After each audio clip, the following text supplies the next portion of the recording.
हा हा चंपकलता नवेली, सुनी न चंपक बेली। जान परी प्रीतम प्यारी जू, हित सुगंध बन केली। बलिहार।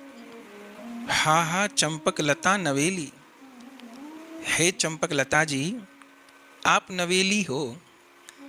अरे प्यारी जी तो नवेली हैं, स्वामिनी श्री राधा तो नवेली हैं, उनकी 8 सखियां नवेली हैं, मंजरी गण नवेली हैं, गुरु सखी जी नवेली हैं। नवेली माने जो कभी पुरानी न पड़ती हो। जैसे नई नई बहू ब्याह के आए ना, तो उस दिन शोभा तो अलग ही होती है। हाथों पे मेहंदी लगी होती है, महावर लगा होता है, कोहनी कोहनी तो चूड़ियाँ होती हैं, सुंदर विवाह वाली पोशाक होती है। तो उस दिन तो एकदम नया रूप होता है। फिर दिन बीतते जाते हैं तो रूप श्रृंगार पुराना होता जाता है, मेहंदी का रंग हल्दी का रंग उतरता जाता है। तो पहले पहले ही बहू को नई नवेली कहा जाता है। कोई विवाह को 5 साल हो गए तब तो कोई नई नवेली नहीं कहेगा बहू को।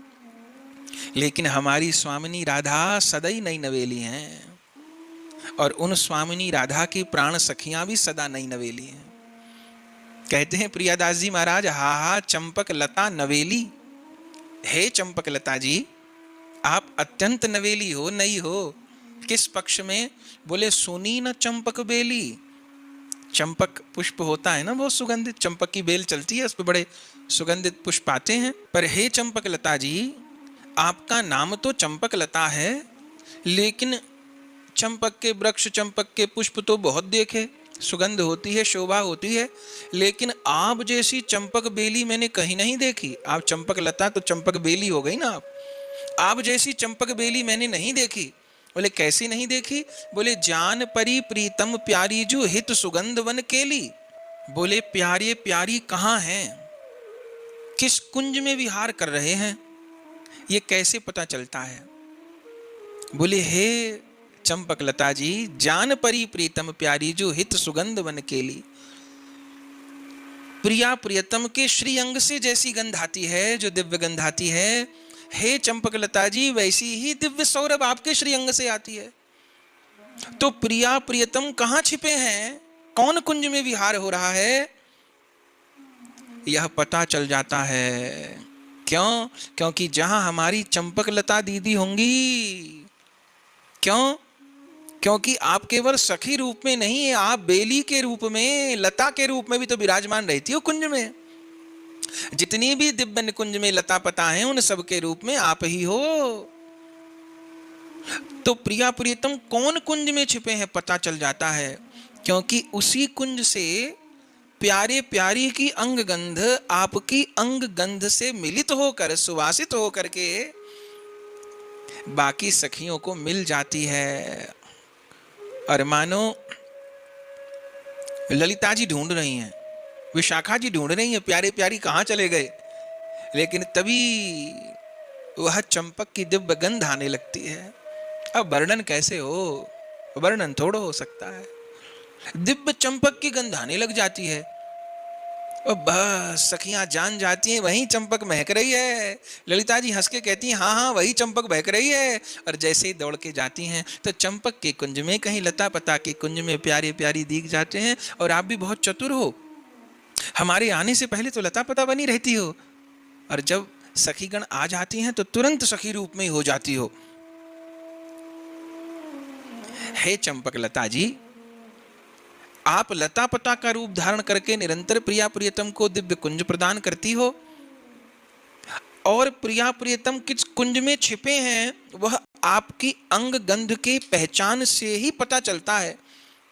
चूंकि जिसको आपकी अंग गंध की पहचान हो गई है, सुगंध की, चंपक बेली की, उस दिव्य चंपक बेली के सुगंध की पहचान हो गई है, तो जान ले अब तो उसको पता चल ही जाएगा जोरी कहाँ छिपी है। जान परी प्रीतम प्यारी जो, हित सुगंध बन केली। वह चंपक बेली से सुवासित केली कहाँ घटित हो रही है, प्यारे प्यारी कौन कुंज में छिपकर विहार कर रहे हैं, जिसको आपकी अंग गंध सौरभ का अनुभव हो गया है। वह प्रिया प्रियतम कहीं भी छिपे हो, कहीं तक भी छिपे, वह रसिक, वह प्रेमी तो ढूंढ ही लेगा। क्योंकि हा हा चंपक लता नवेली, सुनी न चंपक बेली, जान परी प्रीतम प्यारी जू, हित सुगंध बन केली, हित सुगंध बन केली। सारे वृंदावन को सुवासित रखती हैं आप, आपकी वह चंपक लता। और उस चंपक लता की कुंज को प्यारे प्यारी छोड़ के जाते ही नहीं, आप जहां लता पता बन के विराजती हो, शामा शाम भी बस घूमते फिरते वहीं पहुंच जाते हैं। तो हे चंपक लता जी, प्यारे प्यारी की अंग गंध का तो मुझे अनुभव नहीं है, प्रिया प्रियतम के श्री अंग की जो दिव्य गंध है उसका तो मैंने अनुभव नहीं किया, मुझे पहचान नहीं है।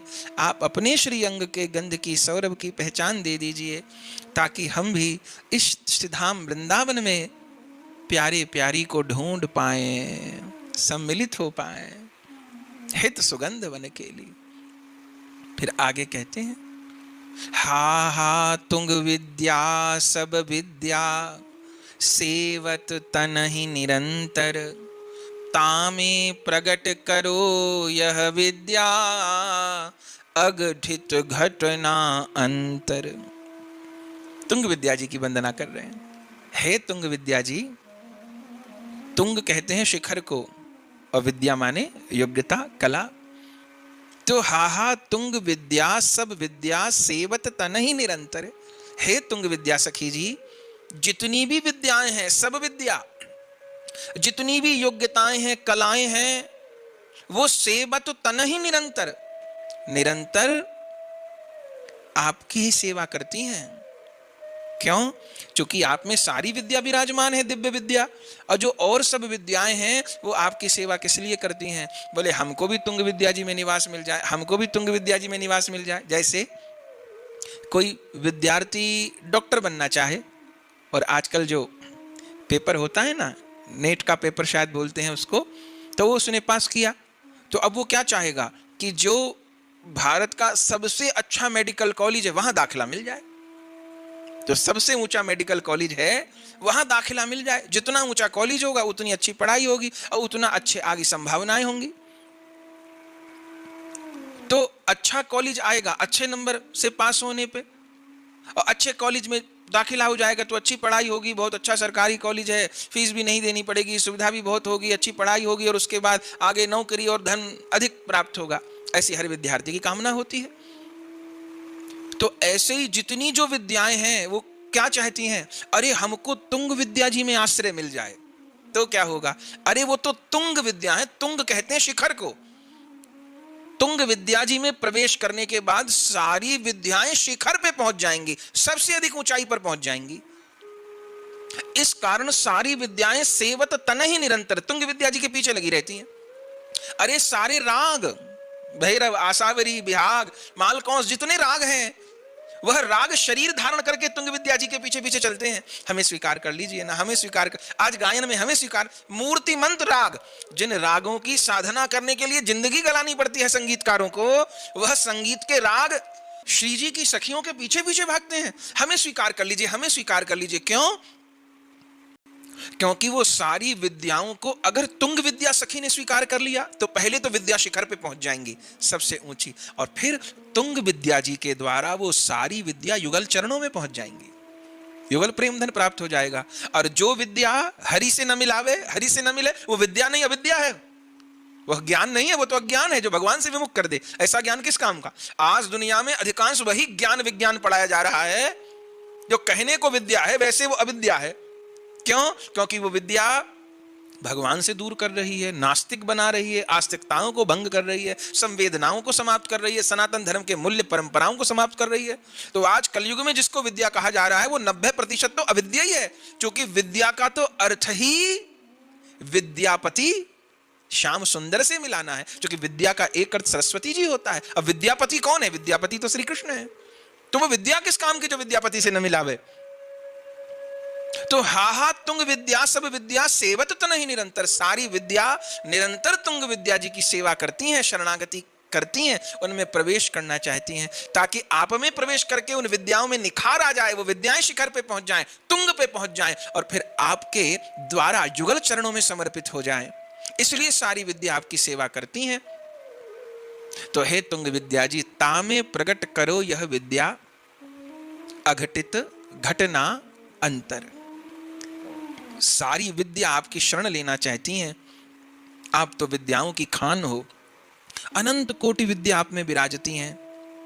हे तुंग विद्या जी, कोई एक विद्या तामे प्रकट करो, मेरे हृदय में भी प्रकट कर दो। कोई एक विद्या आप में, तो जैसे गंगा जी में असंख्य जल की बूंदें हैं ना, कोई गिनेगा कि कितनी जल की बूंदें हैं गंगा जी में? दुनिया में गिन सकता है कोई? आकाश में कितने तारे हैं, धरती पे कितने रज के कण हैं, कोई गिन सकता है? गंगा जी में कितनी जल की बूंदें हैं, कोई गिन सकता है? नहीं गिन सकता ना।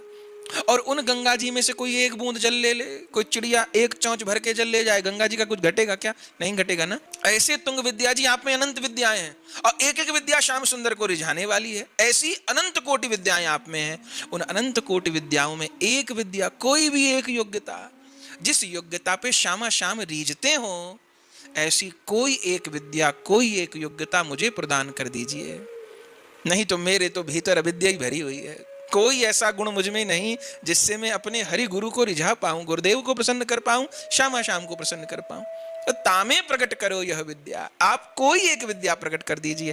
अघटित घटना अंतर, और जब आप वह विद्या प्रकट कर देंगी तो क्या होगा? अघटित घटना, जो नहीं घट पा रहा, लाख लाख साधन करके, लाख लाख प्रयास करके जो नहीं घट पा रहा, आप पर एक भी विद्या मुझ में प्रकट कर देंगे तो अघटित घटना अंतर, बहुत बड़ा अंतर हो जाएगा। जो नहीं घट रहा है वो घट जाएगा, जो नहीं अनुभव हो रहा है वो अनुभव हो जाएगा, जो मुझे नहीं मिल रहा है वो मिल जाएगा। अनंत जन्मों में साधना करके जो नहीं मिल सकता, हे तुंग विद्या जी, आपकी एक विद्या के प्रकट कर देने से वह मुझे प्राप्त हो जाएगा। तो आप मुझ पर कृपा करके कोई एक विद्या मुझे भी दे दीजिए, कोई एक योग्यता दे दीजिए, जिससे श्री निकुंज मंदिर में श्यामा श्याम को मैं रिझा पाऊं। बलिहार।